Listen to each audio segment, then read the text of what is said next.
Сәлем достар, менің арнама қош келдіңіздер. Бүгінгі күніміз жұма мүбәрәк болсын. Бүгін осындай сіздермен керемет рецептпен бөлісемін.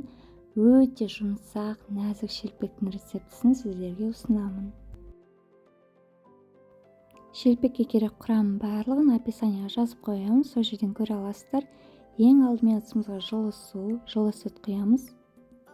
Дәміне қарай тұз, қант саламыз. Жақсылап барлығын араластырамыз. Енді кезекте майонез саламыз. 1 немесе 2 чай қасық салсаңыз болады. Араластырып алғаннан кейін үстіне сұйық май құйып, тағы да жақсылап араластырамыз. Онды елегіштен өткізіп, бірнеше бөлікке бөліп, ас содысын қосып, жұмсақ қамыр илейміз.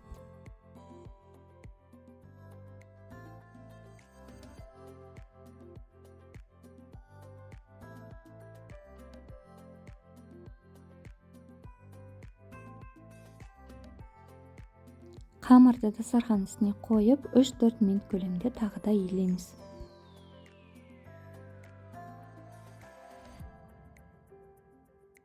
Дайын болған қамырды ыдысымызға салып, полиэтилен пакетімен жауып, сүлгімен жауып, жылы жерге 15-20 минутқа қалдырамыз.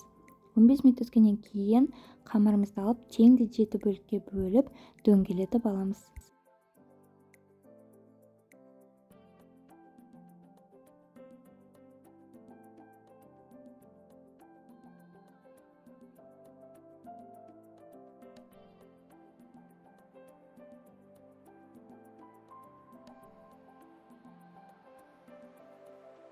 Дөңгелетіп алған қамырдың бетін сүлгімен жауып, кейін аздап ұн сеуіп, бір-бір данадан алып, шелпекті жайып аламыз, дәл видеодағыдай.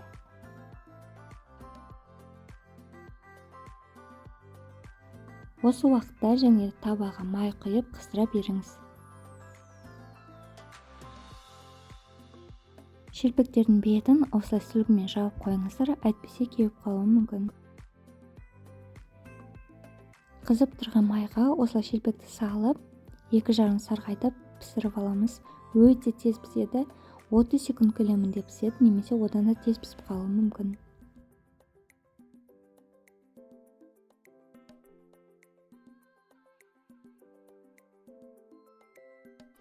Шелпекті пісіріп алғаннан кейін, әр шелпектің ортасына қағаз сүлгі салуға кеңес беремін.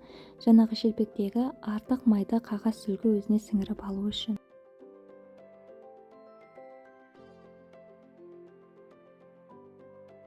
Міне достар, дайын болды. Өте әдемі болып шықты. Сарғылт түс болып. Видеоны аяғына дейін қарағандарыңызға рахмет. Ас болсын, жұмада тілеген дұға тілектеріңіз қабыл болсын.